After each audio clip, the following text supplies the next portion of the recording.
کرامات کے حوالے سے ہم نے بحمدِ تعالیٰ قرآن مجید اور احادیث طیبات کی روشنی میں اور اسلاف امت کے اقوال و ارشادات کی روشنی میں پہلے سے ایک بیان اپلوڈ کیا ہے بحمدِ تعالیٰ۔ کرامات کے حوالے سے جو کرامات کے منکر ہیں اور جن کے عقائد و نظریات میں کرامات کے انکار کے حوالے سے معتزلہ کے جراثیم موجود ہیں، وہ عمومی طور پر دو بڑے اعتراضات کرتے ہیں یا شبہات یا اشکالات ہمارے عوام الناس کے سامنے پیش کرتے ہیں۔ ان میں سے ایک اشکال یہ پیش کیا جاتا ہے، عوامی سطح پہ لوگوں کو یہ کہا جاتا ہے، جب ہم حضور سیدنا غوث پاک شیخ عبد القادر جیلانی رضی اللہ تعالیٰ عنہ یا کسی اور ولی کی کرامت بیان کرتے ہیں تو عوام کے سامنے یہ لوگ پھر اس طرح اعتراض کرتے ہیں، دیکھیں جی یہ کرامت جو آپ شیخ عبد القادر جیلانی کی پیش کر رہے ہیں، اس طرح کی کرامت حضرت ابوبکر سے تو نہیں ہوئی، حضرت عمر سے، حضرت عثمان غنی، حضرت مولا علی، صحابہ کرام نے تو یہ کر کے نہیں دکھایا، صحابہ کرام سے تو یہ کرامات ثابت نہیں ہے، تو پھر شیخ عبد القادر جیلانی یا دوسرے اولیاء سے کس طرح ہو سکتی ہیں؟ تو یہ اعتراض ان کا بالکل جو ہے وہ کم علمی اور کم فہمی پر مبنی ہے۔ یہ کوئی دین کا اصول اور ضابطہ نہیں ہے کہ جو چیز جس کا اظہار افضل سے نہ ہو اس کا مفضول سے بھی نہیں ہو سکتا، یہ کوئی ضابطہ نہیں ہے۔ اگر یہی ضابطہ ہے تو اس طرح کی بے شمار اس طرح کی مثالیں موجود ہیں کہ قرآن مجید میں انبیاء علیہم الصلوات و تسلیمات کے کئی ایسے معجزات کا اور ان کی عظمت و شان کا بیان موجود ہے، لیکن ان معجزات کا نبی پاک صلی اللہ تعالیٰ علیہ وآلہ وسلم سے اظہار یہ لوگ اپنے عقیدے کے مطابق اور اپنے نظریے کے مطابق ثابت نہیں کر سکتے۔ جو ان کا حدیث کو صحیح قرار دینے کا نظریہ اور ایک اصول ہے اس کے مطابق تو یہ ثابت نہیں کر سکتے۔ اللہ رب العزت نے حضرت سیدنا عیسیٰ علیہ السلام کے جو معجزات بیان کیے ہیں، قرآن مجید میں عیسیٰ علیہ السلام کا جو اعلان ہے وہ خود اعلان کرتے ہیں کہ وَأُبْرِئُ الْأَكْمَحَ وَالْأَبْرَصَ وَأُحْيِي الْمَوْتَى بِإِذْنِ اللَّهِ، میں مادرزاد اندھوں کو، کوڑیوں کو شفا دیتا ہوں اور اللہ کے اذن سے مردوں کو زندہ کرتا ہوں۔ اب نبی پاک صلی اللہ تعالیٰ علیہ وآلہ وسلم کی مبارک سیرت سے یہ اپنے نظریے کے مطابق جس حدیث کو صحیح سمجھتے ہیں، کوئی ایسی روایت، کوئی ایسا واقعہ کہ نبی پاک علیہ السلام نے کسی کوڑی کو ہاتھ پھیرا ہو، اس کو جناب وہ شفا ہو گئی ہو، کسی اندھے کے آنکھوں پہ ہاتھ پھیرا ہو تو اس کی آنکھیں آ گئی ہو، مردوں کو زندہ کرنے کے واقعات، تو کیا جناب سیدنا عیسیٰ علیہ السلام کے معجزات کا انکار کر دیا جائے گا؟ نعوذ باللہ تعالیٰ۔ تو یہ کوئی ضابطہ اصول ہے ہی نہیں۔ سیدنا حضرت سلیمان علیہ السلام کا تذکرہ قرآن مجید فرقان حمید میں موجود ہے کہ وَسَخَّرْنَا لَهُ الرِّيحَ تَجْرِي بِأَمْرِهِ، ہم نے ہوا کو سلیمان علیہ السلام کے لیے مسخر کر دیا، ان کے کنٹرول میں دے دیا، تجری بِأَمْرِهِ، ان کے حکم سے چلتی ہے۔ اب یہ جو صورتحال ہے اور یہ جو عظمت و شان ہے، کیا اس کا اظہار نبی پاک صلی اللہ تعالیٰ علیہ وآلہ وسلم کی ذات اقدس سے یہ اپنے نظریے کے مطابق اس کا اظہار دکھا سکتے ہیں؟ جس طرح یہ ان کا جو مطلب کہ نظریہ ہے، ہمارے ہاں تو ہمارا جو عقیدہ ہے وہ اللہ کے فضل و کرم سے موجود ہے کہ اللہ رب العزت نے جو عظمت و شان کسی بھی پیغمبر نبی کو عطا کی ہے وہ اللہ تعالیٰ نے ہمارے آقا و مولا صلی اللہ تعالیٰ علیہ وآلہ وسلم کو شان عطا کی ہیں۔ یہ ہمارا عقیدہ اور نظریہ اللہ کے فضل و کرم سے، اور اس پر ائمہ اور محدثین اور ہمارے اسلاف کی تصریحات موجود ہیں۔ اب ایک چیز جو سیدنا حضرت عیسیٰ علیہ السلام کا معجزہ ہے کہ وہ مادرزاد اندھوں کو، کوڑیوں کو شفا دیتے ہیں، مردوں کو زندہ کرتے ہیں، اب یہی چیز جو ہے وہ صحیح مسلم میں حدیث موجود ہے 7511، نبی مکرم صلی اللہ تعالیٰ علیہ وآلہ وسلم نے واقعہ بیان کیا ہے ایک بنی اسرائیل کے لڑکے کا۔ ایک لڑکا تھا نوجوان، اور اس کو اللہ تعالیٰ نے یہ چیز بطور کرامت عطا کی تھی۔ نبی پاک علیہ السلام فرماتے ہیں وَقَانَ الْغُلَامُ يُبْرِئُ الْأَكْمَحَ وَالْأَبْرَصَ، کہ بنی اسرائیل کا وہ لڑکا مادرزاد اندھوں کو اور کوڑیوں کو شفا دیتا تھا، اور لوگ اس کے پاس جاتے تھے اور لوگوں کو ہر مرض سے وہ شفا دیتا تھا، ہر مرض کی جو ہے وہ دعا کرتا تھا ان کے لیے۔ تو یہ جب حضرت عیسیٰ علیہ السلام کا تذکرہ کیا اللہ تعالیٰ نے قرآن میں، تو یہ چیز ان کا معجزہ تھا۔ اور نبی پاک علیہ السلام نے جب اس بنی اسرائیل کے لڑکے اور نوجوان کا تذکرہ کیا صحیح مسلم کی جو حدیث نمبر 7511 میں، تو یہ اس لڑکے کی کرامت تھی۔ اب یہ جو چیز ہے، کیا نبی پاک صلی اللہ تعالیٰ علیہ وآلہ وسلم کی ذات اقدس کے حوالے سے کتب حدیث میں اس کا اظہار ہے، اس کا ثبوت ہے؟ تو کیا ان کرامتوں کا اور ان معجزات کا انکار کر دیں گے؟ تو یہ اصول اور ضابطہ ہرگز نہیں ہے۔ ایک اور مثال سن لیں، صحیح بخاری میں 3045 نمبر حدیث ہے، نبی پاک صلی اللہ تعالیٰ علیہ وآلہ وسلم کے صحابی حضرت خبیب رضی اللہ تعالیٰ عنہ، جب نبی پاک علیہ الصلوۃ والسلام نے صحابہ اکرام کے ایک گروہ کو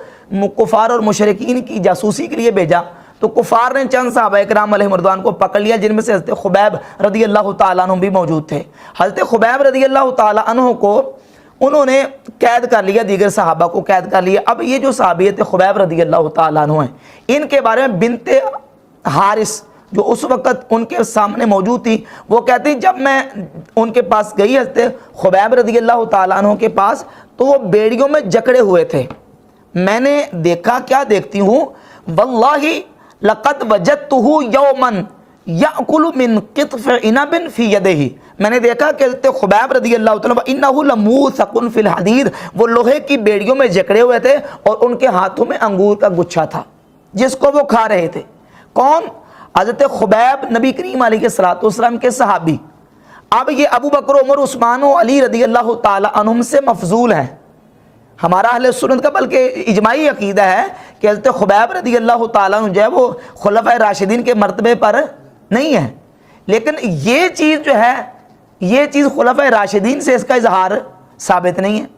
نبی پاک صلی اللہ تعالیٰ علیہ وآلہ وسلم نے 3 سال اپنے صحابہ اکرام اور اپنی اہل بیت کے ساتھ شیب ابی طالب میں گزارے۔ صحابہ اکرام رضی اللہ تعالیٰ عنہ بیان کرتے کہ ہم گھاس کھا کے اور پتے کھا کے گزارا کرتے تھے، یعنی اس قدر وہاں شیب ابی طالب میں تنگی، اور اس گھاٹی میں 3 سال اس تنگی سے گزارے۔ وہاں انگوروں کے گچھے آئے، اس کا کوئی ثبوت اظہار ہے، تو کیا وہاں نہیں آئے تو اس کا انکار کر دیا جائے؟ صحیح بخاری کی حدیث نمبر 3045 ہے، حضرت خبیب رضی اللہ تعالیٰ عنہ کی یہ کرامت ہے۔ تو اگر ابو بکر، عمر، عثمان و علی رضی اللہ تعالیٰ عنہم کی یہ کرامت کا اظہار یا اس کا ثبوت ہم تک نہ پہنچا ہو، تو حضرت خبیب کی کرامت کا انکار نہیں کیا جا سکتا۔ اسی طرح صحابہ اکرام رضی اللہ تعالیٰ عنہم کی کرامات کا اگر ہم تک اظہار نہیں پہنچا، اس کا ثبوت، تو اس کا مطلب یہ نہیں ہے کہ ہم دیگر صالحین اور اولیاء اللہ کی کرامات کا انکار کر دیں۔ بات سمجھ آ رہی ہے نا؟ تو یہ کوئی اصول اور ضابطہ نہیں، انہوں نے اپنی طرف سے جو ہے وہ گڑا ہوا ضابطہ اور اصول قائم کیا ہوا ہے کہ جو چیز افضل سے اس کا اظہار ثابت نہ ہو تو وہ مفضول سے نہیں ہو سکتی۔ تو یہ کرامات اولیاء اللہ کی جو ہیں وہ برحق ہیں، اس پر تو عقائد کی کتابوں میں باقاعدہ ابواب موجود ہیں، چیپٹرز موجود ہیں۔ یہ امام ابو بکر احمد ابن الحسین بہقی رحمۃ اللہ کی کتاب الاعتقاد والہدایۃ الی سبیل الرشاد علی مذہب السلف اہل سنت والجماعہ، انہوں نے اس کے صفحہ نمبر 371 پر، یہ مکہ المکرمہ سے کتاب چھپی ہے امام بہقی رحمۃ اللہ کی، اس کے صفحہ نمبر 371 پر امام بہقی رحمۃ اللہ علیہ نے باقاعدہ چیپٹر اور عنوان قائم کیا ہے، باب القول فی کرامات الاولیاء، اللہ کے ولیوں کی کرامات کے بارے میں۔ پھر قرآن مجید کی آیات اور نبی پاک صلی اللہ تعالیٰ علیہ وآلہ وسلم کے صحابہ کرام علیہ رضوان کے واقعات اور ساری چیزیں ڈیٹیل کے ساتھ بیان کی ہیں۔ تو یہ تو تھا ایک جواب الزامی طور پہ کہ یہ اس طرح کی بات، اس طرح انکار کرنا یہ درست نہیں ہے۔ حافظ ابن حجر عسقلانی شارح بخاری، بہت بڑے امام اور بہت بڑے محدث، اہل سنت و جماعت کے ہاں، دیوبندیوں کے ہاں، غیر مقلدین وہابیہ کے ہاں، سب کے ہاں مسلمہ شخصیت ہے، انہوں نے بخاری شریف کی شرح لکھی ہے فتح الباری شرح صحیح بخاری، اس کی جلد نمبر 12 کے صفحہ نمبر 465 پر اسی بات کو بیان کرتے ہیں کہ بعد میں امت کے اولیاء اللہ سے، صالحین سے مکاشفات، الہامات اور کرامات کا ظہور ہوا۔ نبی پاک صلی اللہ تعالیٰ علیہ وآلہ وسلم کے صحابہ اکرام رضی اللہ تعالیٰ عنہم سے اس قدر کرامات اور مکاشفات اور الہامات کا ظہور کیوں نہیں ہوا؟ تو اس کا تحقیقی جواب بیان کرتے ہوئے حافظ ابن حجر عسقلانی رحمہ اللہ لکھتے ہیں، وَيُشِيرُ إِلَى ذَلِكَ قَوْلُهُ صلی اللہ علیہ وسلم فَإِن يَكُن، نبی پاک علیہ الصلوۃ والسلام کی حدیث ہے، صحیح بخاری میں 3689 نمبر حدیث ہے۔ اس میں یہ ہے کہ حضور علیہ الصلوۃ والسلام نے ارشاد فرمایا کہ پہلی امتوں میں محدثون، ملہمون اور مکلمون تھے، جن کو اللہ رب العزت جل شانہ الہام فرماتا تھا، جن کو اللہ تعالیٰ جل شانہ الہام عطا کرتا تھا۔ اگر میری امت میں کوئی ہے تو وہ حضرت عمر رضی اللہ تعالیٰ عنہ، فعمر، وہ کون ہے؟ حضرت عمر۔ اور یہ یاد رکھیں جو اس حدیث میں ان کا لفظ ہے نا، ان کا کلمہ، امام بدر الدین عینی رحمۃ اللہ علیہ نے فتح الباری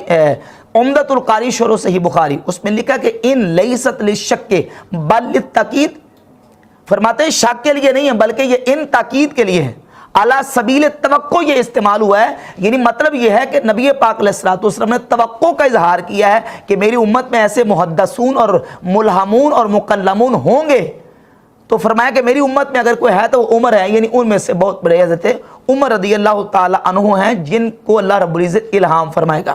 اس حدیث اور ان کلمات کے آگے لکھتے ہیں وَقَانَ السِّرُّ فِي نُدُورِ الْإِلْهَامِ فِي زَمَانِهِ وَكَسْرَتِهِ مِن بَعْدِهِ غلبت الوحی علیہ صلی اللہ علیہ وسلم فی الیقظۃ، فرماتے ہیں نبی پاک صلی اللہ تعالی علیہ وآلہ وسلم کے ظاہری زمانہ طیب میں الہام بہت کم ہوئے، ان کی کم کی وجہ کیا ہے؟ اور نبی پاک علیہ الصلوۃ والسلام کے ظاہری زمانہ طیبہ کے بعد ان کی کثرت کی وجہ کیا ہے؟ فرماتے ہیں غلبت الوحی الیہ صلی اللہ علیہ وسلم فی الیقظۃ، کیونکہ اس وقت نبی پاک صلی اللہ تعالی علیہ وآلہ وسلم کی ذات اقدس پر وحی کا غلبہ تھا،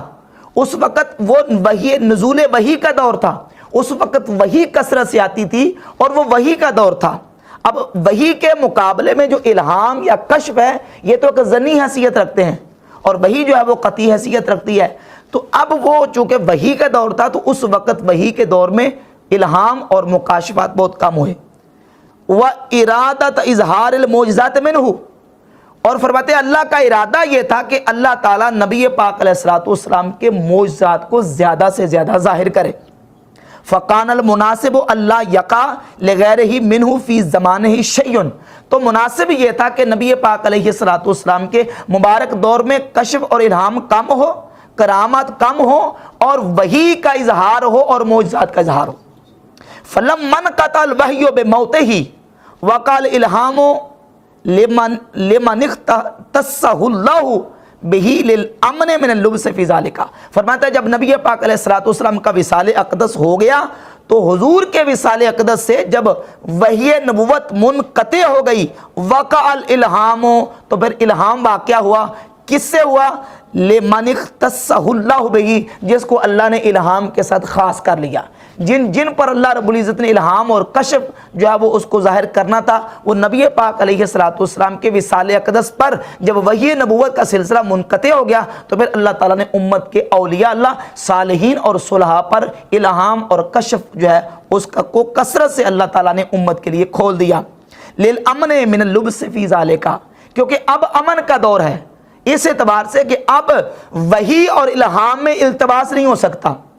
اب کرامت اور معجزہ میں التباس نہیں ہو سکتا، وہ دور معجزات کو ضبط کرنے کا دور تھا،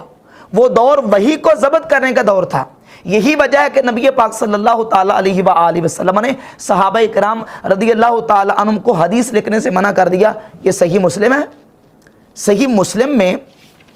امام مسلم رحمۃ اللہ تعالی علیہ حدیث لے کے آئے کہ نبی پاک صلی اللہ تعالی علیہ وآلہ وسلم نے صحابہ اکرام رضی اللہ تعالی عنہم کو حدیثیں لکھنے سے منع کیا ہے۔ 7510 نمبر حدیث ہے۔ حضور فرماتے ہیں لا تکتبوا عنی، مجھ سے کوئی حدیث نہ لکھا کرو، ومن کتب عنی غیر القرآن فلیمحہ، جس نے کوئی حدیث لکھ بھی لی ہے قرآن کے علاوہ تو وہ باقی حدیثوں کو مٹا ڈالے۔ تو نبی پاک علیہ الصلوۃ والسلام نے اس وقت حدیثیں لکھنے سے منع کیوں کیا؟ اس واسطے کہ وہ دور وحی کے نزول کا دور تھا، وحی کے ضبط کا دور تھا، تاکہ وحی کو ضبط کیا جائے اور وحی کو لکھا جائے اور قرآن پاک جو ہے جو اللہ رب العزت نازل فرما رہا ہے اس کو مکمل طریقے سے جمع کر لیا جائے۔ تو بعد میں نبی پاک علیہ الصلوۃ والسلام نے صحابہ کرام علیہم رضوان کو حدیثیں لکھنے کی اجازت عطا فرما دی۔ بات سمجھ آ رہی ہے نا؟ تو فرماتے ہیں اس لیے اس وقت کرامات کا کثرت سے ظہور نہیں ہوا، کیونکہ معجزات کا دور تھا، نبی پاک علیہ الصلوۃ والسلام کے معجزات کے اظہار کے لیے، اور کشف اور الہام کا کثرت سے اس